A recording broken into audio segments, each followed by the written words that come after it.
Charles, your business, it's rubbish, quite literally. Yes. Yeah, my wife has always said to me, all you do is talk rubbish, but it was my wife's idea.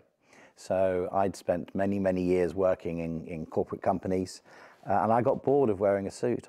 So she said to me, if you want to set up a company that collects rubbish from holiday homes. Because if you have a holiday home, you're supposed to declare it as a business. If you declare it as a business, then you have to organise for your private waste to be collected. And basically, that's how my company was born. Incredible. But your wife had a connection to the holiday homes industry. Yeah, so my wife actually works for one of the large corporates in the holiday sector.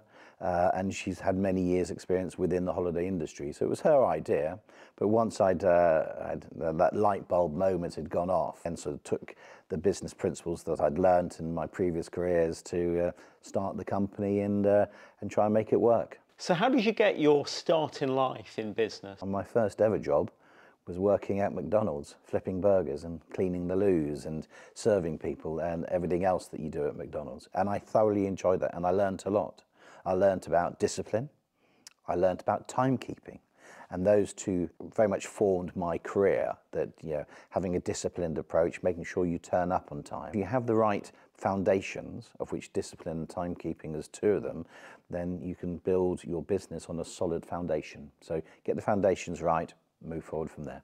The fact that you worked at McDonald's is fascinating, because I've met many business people who now run multi-million-pound businesses, and they talked about working at McDonald's at the weekends when they were 16, 17 years old. If you go to McDonald's and you want to go through their management structure, they actually have a McDonald's university.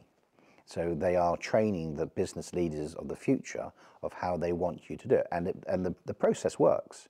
You can see how far McDonald's has gone, the golden arches around the world. You see the golden arches, then you know you're going to get a quality product. So I learned a lot from them. It was a time that I enjoyed. It was my first proper job. I was a paper boy for a little while, but it was my first proper job, and getting a pay slip, and that was really important. Were those the days where you got little stars on your McDonald's? How many stars did you have, Charles? I had 5 stars across the board. I did customer service, food hygiene, whatever they were, I can't remember. I got them. You taught you how to cook food, but also, very importantly, how to clean. McDonald's and its cleanliness, and they would use Ajax to clean the stainless steel, so you would wipe it on one way and then you'd wipe it off the other way. And yeah, just business principles which have been ingrained into me at a very early stage of my business career. You started Cornwall Waste Care at the age of 49.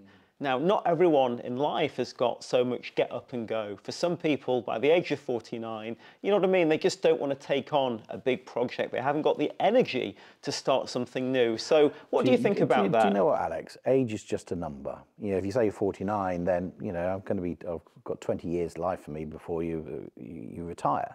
You know, if the way that the governments are moving the goalposts for when you are actually allowed to get the state pension. So 20 years still in me, but age is but a number. So the age didn't come into it, doesn't worry me at all.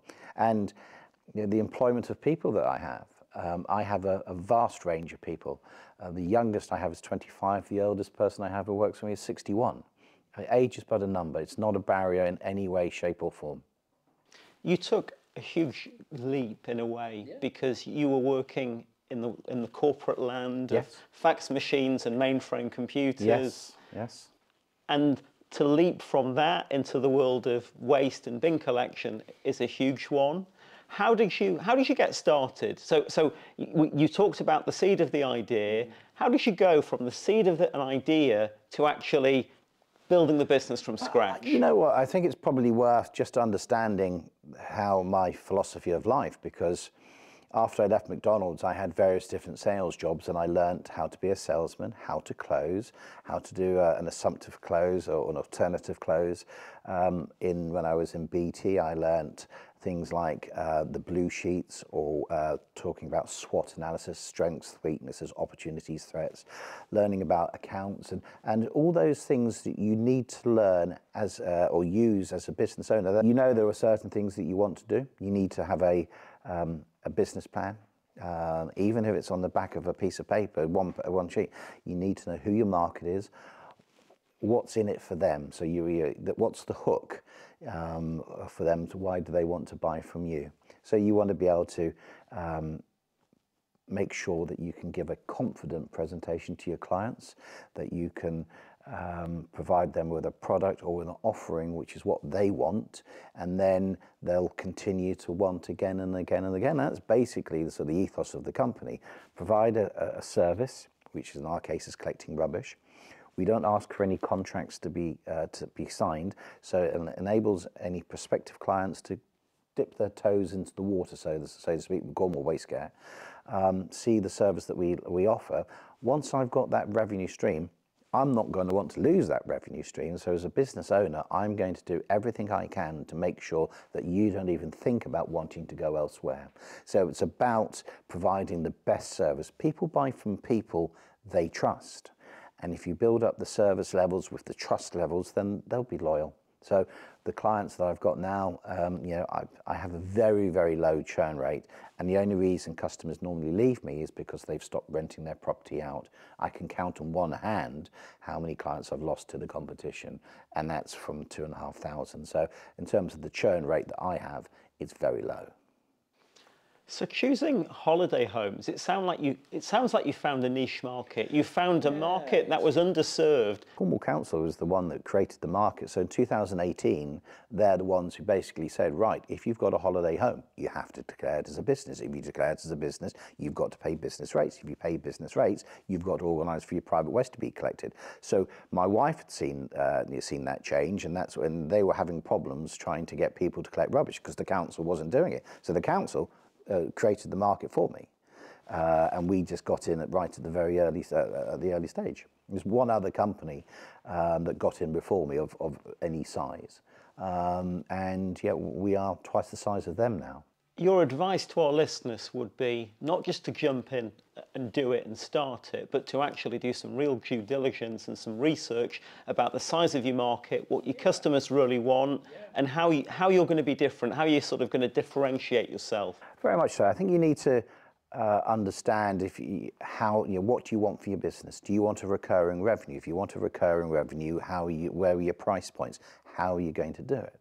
But you don't really think of that so much as when you're a one-man band. I bought a Ford Transit tipper, dual cab tipper, and that's how I started. I went driving around the whole of Cornwall, starting in southwest Cornwall, working my way around there, and then up onto the northwest coast, and from Portreath, Porthtowan, Newquay, Padstow, then down to the south coast, and Looe, and East Looe, West Looe, over to Followay, just knocking on doors and collecting rubbish. So, that's how we did it. And I just acquired or bought two Labrador puppies called Brian and Sydney. So they were my two first employees. Right. Brian and Sydney, they would sit in the back of the cab. They were puppies. They used to chew their way through the seat belts of the back of the truck, which I used to get absolutely crucified on when the van went in for its yearly MOT, because I'd then have to pay for the new seat belts to be in. But that's puppies for you. But by providing a professional service, wearing a uniform, being clean, and having a shower, and it's amazing. Some of the people out there who they look like Steptoe in the sun, and if you're dealing with because we started off with the corporates, and if you provided a professional approach, and I went in when I cold called, I would go in and talk to them in a business language.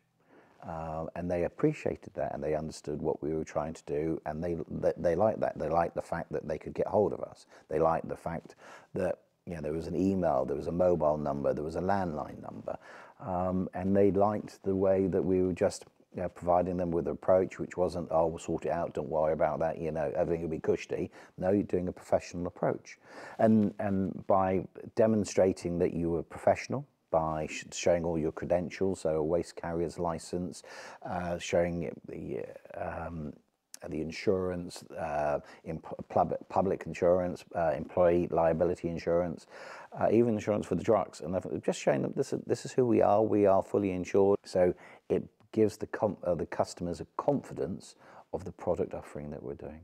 So your experiences in sales at the likes of IBM and BT, yeah. You knew how to create Yeah. a professional proposition, Yep. a professional image, Yep.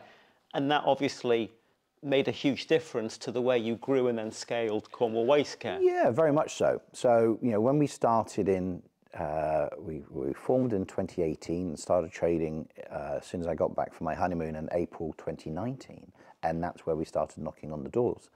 But because we were giving a professional approach into an industry that was that we were dragging, kicking and screaming from like the 18th century and 18th century business practices. And the corporates loved that. They loved the fact that they could deal with a reputable company, and we were able to demonstrate from start to finish what we were doing, how we were collecting it, so we could give them peace of mind.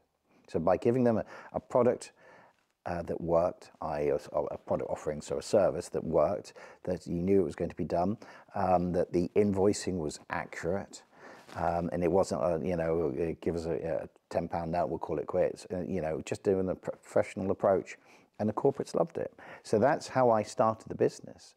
And from the corporate and going to, there's only a certain number of corporates in the market, but by knocking on their doors, we picked up or just put the name across. And slowly but surely, they came to me. But not only did they give me their business, but they also recommended me to their clients who weren't going to be taking their managed service approach. So then they were actually my sales teams as well. So they were selling my services, you know, selling my services on their behalf.